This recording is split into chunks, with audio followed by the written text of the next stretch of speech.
Assalamualaikum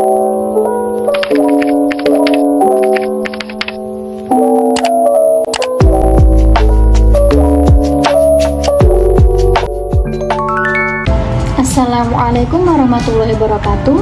Salam sejahtera, selamat datang di Koki MP, Komunitas Kajian Ilmu Manajemen Pendidikan yang dibina oleh Bapak Abdul Muhammad selaku dosen Prodi Manajemen Pendidikan Universitas Negeri Jakarta.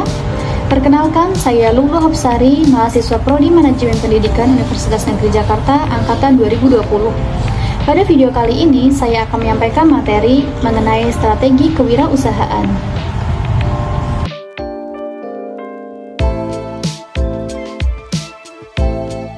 Yang pertama di sini kita akan membahas tentang perencanaan strategi.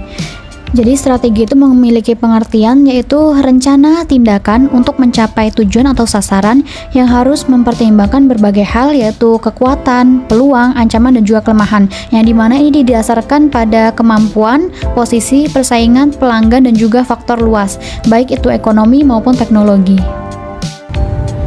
Dalam merencanakan kewirausahaan, tentunya diperlukan penetapan strategi yang akan dilakukan, di mana ini untuk memperoleh keuntungan.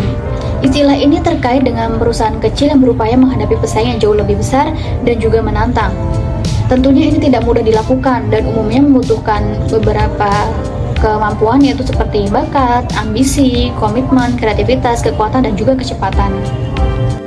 Selanjutnya itu ada pengertian dari kewirausahaan. Jadi kewirausahaan itu adalah kekuatan ekonomi mendasar yang mendorong kehancuran kreatif di mana perusahaan besar yang melakukan hal-hal dengan cara lama kemudian digantikan dengan perusahaan yang lebih efisien atau yang melayani kebutuhan pelanggan dengan lebih baik. Kewirausahaan strategis adalah istilah yang relatif baru yang muncul dalam literatur bisnis yang mewakili persimpangan strategis dan juga kewirausahaan. Yang bahkan sampai saat ini, sifat tepat dari kewirausahaan strategis masih tetap agak sulit dipahami dan juga masih abstrak.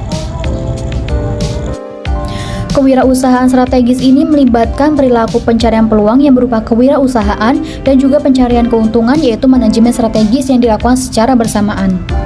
Inovasi ini adalah fokus dari inisiatif kewirausahaan strategis yang mewakili cara di mana peluang diciptakan dan juga dieksploitasi.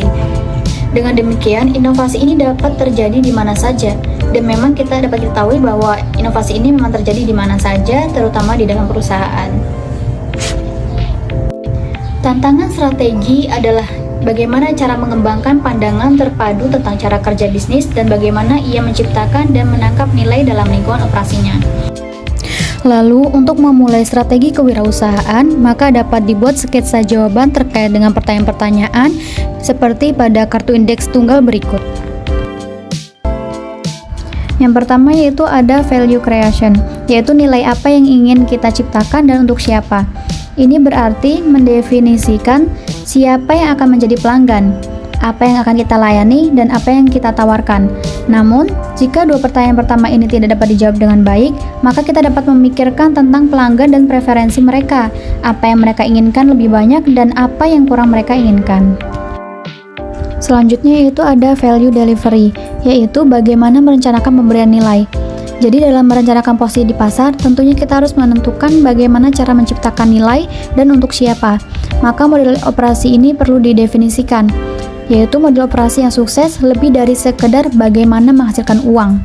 Ini biasanya akan menyiratkan serangkaian trade-off dalam mencoba menemukan kombinasi kegiatan yang dimungkinkan untuk mengetahui posisi sampai memberikan dimensi tertentu dari solusi yang dilakukan lebih baik daripada kompetisi. Jadi ini tentang melakukan hal-hal yang saling menguatkan untuk menciptakan keseluruhan yang lebih berharga daripada jumlah bagian-bagiannya. Dan yang terakhir ada value capture, yaitu tentang keunggulan kompetitif dan sumber keunikan. Ini merupakan pertanyaan terakhir pada kartu indeks yang mungkin adalah pertanyaan utama dari strategi, yaitu mengapa tidak ada kemungkinan untuk ditiru.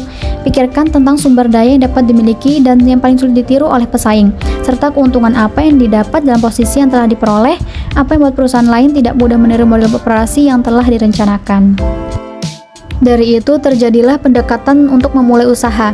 Jadi peluang strategis ini untuk usaha baru dapat dikategorikan dalam 2 dimensi, yaitu yang pertama ada sikap terhadap pemain lama, jadi kita dapat memilih berkolaborasi atau bersaing, dan sikap terhadap inovasi, kita dapat memilih untuk membangun parit atau menyapu bukit.